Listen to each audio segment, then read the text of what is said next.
Hello everyone and welcome to my Bachelor Nation 24 channel. I hope everyone is having a wonderful day. Before we begin, please hit the subscribe button and give this video a thumbs up. Gold Rush Tony Beets Viking funeral halting water license. Gold Rush fans want to see Tony Beets get his water license so he can get 2 dredges running. However, there is something from his past that might be getting in his way. Could his Viking funeral have killed any chance that Tony has of getting his water license? Here is a look at the Viking funeral and what it means for Tony getting a water license. What is Tony Beets' Viking funeral on Gold Rush? A fan on Reddit started a thread saying fans should start a petition to help Tony Beets get his water license on Gold Rush. While several fans mocked the post's idea that a petition could sway the Canadian and tribal governments, others brought up the reason that Tony is not able to get his water license. Way back in 2017, Tony Beets was part of what he called a joke gone bad on Gold Rush. This was the Viking funeral. In the episode, welder Mark Favron was on his last day working for Beets. He asked if he could pull the stunt, and Beets said he didn't care. What Favron did was highly illegal. He poured gasoline into the water and then another employee lit it on fire. The entire area burst into flames and everyone whooped and hollered in triumph at the Viking funeral. However, this polluted the water and Favron ended up fined $1,725 after pleading guilty. Tony ended up in Yukon Territorial Court for the stunt, charged under the Yukon Waters Act. His crime was allowing the stunt to take place and not reporting it. The courts took notice when the stunt aired on Gold Rush and charged him with pollution charges. Why this hurts Tony Beets on Gold Rush?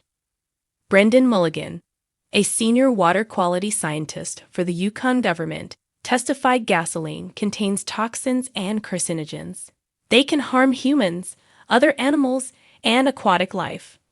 This is a big deal, and Tony ended up in a lot of trouble for it. The Redditors who brought this up on the recent thread talked about the incident as a reason Tony Beets isn't getting his water license. Everyone keeps ignoring that stunt. If your company relies on water permits, pouring gasoline in a pond and setting it on fire for a TV show probably isn't a great idea, one fan wrote. Others mentioned that Tony doesn't do a good job of repurposing the land after he finishes his mining. While Parker Schnabel got an award for his work at this, Tony is not as respected.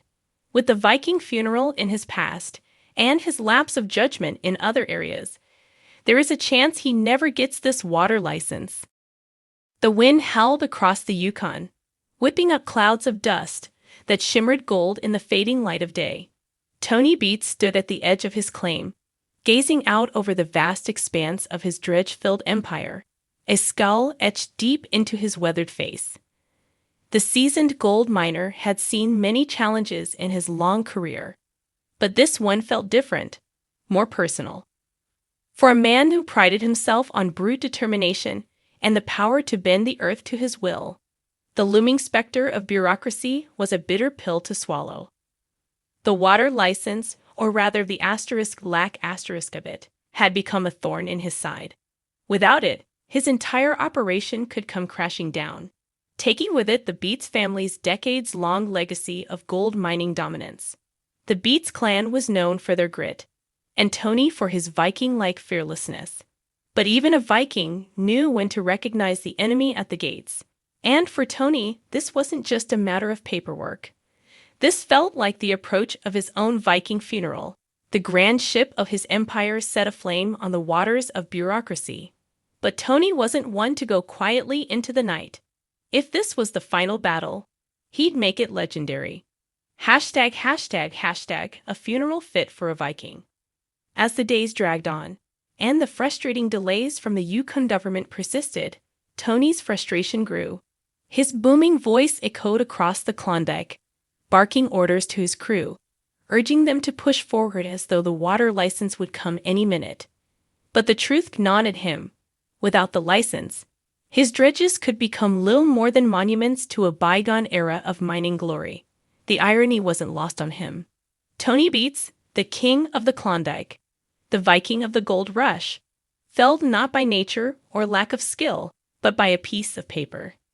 The idea of a Viking funeral, once symbolic of power and honor, now seemed all too real in his mind. He could picture it clearly, his great dredge, once the centerpiece of his empire, now abandoned, its hulking iron frame standing sentinel over the frozen earth.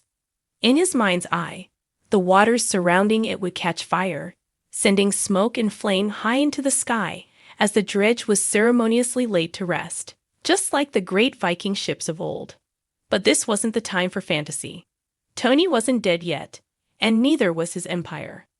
### the halting of the waters. In truth, the lack of the water license wasn't just a threat to Tony's dredges. It was a death sentence for the entire mining season. Without the ability to divert and use water, the lifeblood of placer mining, the ground beneath the Beets claim might as well be solid rock. No water meant no sluicing, and no sluicing meant no gold.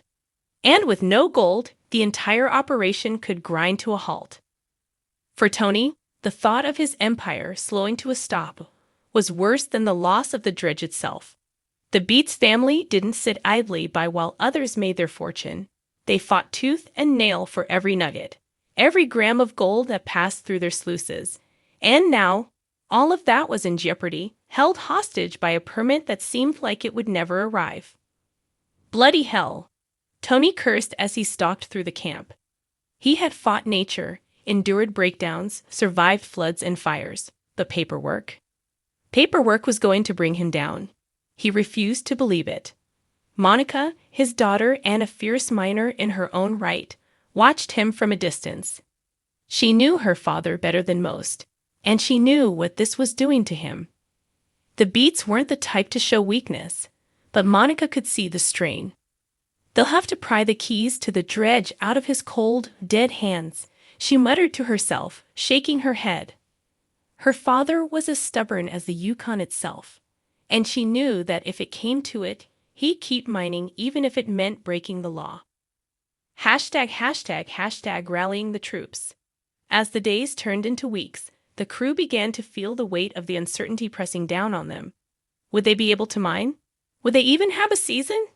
Tony knew he needed to act, not just to save the operation, but to keep the morale of his team intact. A true leader doesn't let his crew drift aimlessly, and Tony Beets was nothing if not a leader.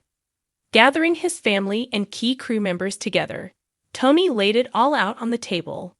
They were staring down the barrel of an idle season, and that wasn't something he was willing to accept. Government wants to hold us up with this damn water license, but we're not just gonna sit here and wait, Tony growled, his voice hard and unyielding as the iron that made up his beloved dredge. We've been through worse, and we've come out on top. This isn't the end, not by a long shot. Kevin, Tony's son, nodded in agreement, his arms crossed as he leaned against the wall of the tent. We'll find a way. Always have, always will, he said, echoing the steely resolve that ran through the Beets bloodline.